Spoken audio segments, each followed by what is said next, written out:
I don't think he said anything that would scare markets, which is good, especially given how battle-scarred people are from December. But I may have misheard, but I kind of felt he made some sort of somewhat positive comments about the labor markets, and I think that they were kind of bullish, actually. What, saying that they weren't too tight? Well, just saying that, again, there's conditions and things that they're now starting to realize are not causing wage inflation. And one of the things he brought up was participation rates picking up. And, it's a point we've been writing about that if you normalize participation rates, unemployment rates are more like 7% right now. So there really should be quite a lot of slack in the labor markets. Kennedy, any direct market impact? No, I don't think so. I think it's pretty clear that the FOMC really wanted to do as little as possible in this meeting.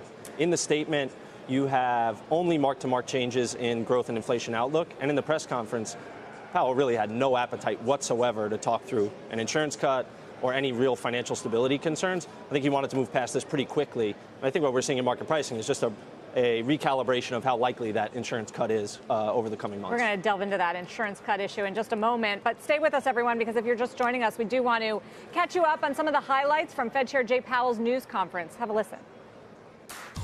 We reviewed economic and financial developments in the United States and around the world and decided to leave our policy interest rate unchanged.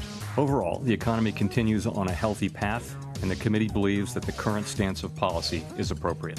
Our baseline view remains that with a strong job market and continued growth, inflation will return to 2% over time. Recent data from China and Europe show some improvement, and the prospect of a disorderly Brexit has been pushed off for now. Some asset prices are somewhat elevated, but I would say not extremely so. We don't think about short-term political considerations, we don't discuss them, and we don't consider them in making our decisions. Is it time to address low inflation through policy? If we did see a persistent inflation running persistently below, then that is something the committee would be concerned about and something that we would take into account in setting policy.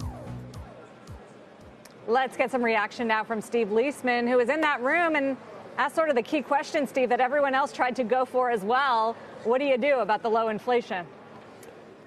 Sarah, there was something that was a little bit amiss in the whole sequence of things. I don't know if any of the other panelists picked up on this, but the statement which came out at 2 o'clock for the first time noted that core inflation was down below 2%. And that kind of gets everybody excited and moves you over to the side that expects a cut. And then we asked the question, which is the logical one, Mr. Chairman, if inflation is running below your target, what are you going to do about it? That's essentially what we said. And he said, you know what? The core inflation thing is a transient issue. Why wasn't that in the statement is the first question I had. I don't quite understand it because the Fed has done that before when you've had a transient issue come in. The Fed has put that in the statement. It wasn't in the statement. By the way, I looked up the two areas that he talked about, which was financial services. They were down 3.7%, and apparel was down 1.9%. And there was indeed, as we reported the last couple of weeks, a change in the methodology there. So I think that's significant. But the idea that the Fed is not as concerned about the decline in core inflation as perhaps we thought from the statement or perhaps other officials have made it seem, I think that's a significant development for a market that has been on the side of the boat that's been tilting towards a cut. And that's really why you have this kind of violent reaction back the other way. Well, wait a second now. Maybe they're not so close to a cut. And I actually think that's the right way to think about it in that I think the Fed is pretty far from cutting rates right now. Steve, you're saying you're not expecting that extra cut. Megan, what's your take on all of this today? And does it lead you to alter your bullishness on the equity market or not? Yeah, I think what we learned from Chair Powell was basically reassurance that what we heard from the median dot moving down to 0 hikes for 2019 was more about giving the Fed optionality than about signaling the next move was going to be a cut. And we actually think that they'll probably remain on hold for now. I thought one of the key things that Powell said was that there is no risk of inflation and the economy overheating at this point, which to me signals that they're going to be patient for longer. But our base case is still that the next move is more likely to be a hike than a cut, though I do think that the bar is high on either end for any type of a move in the near term.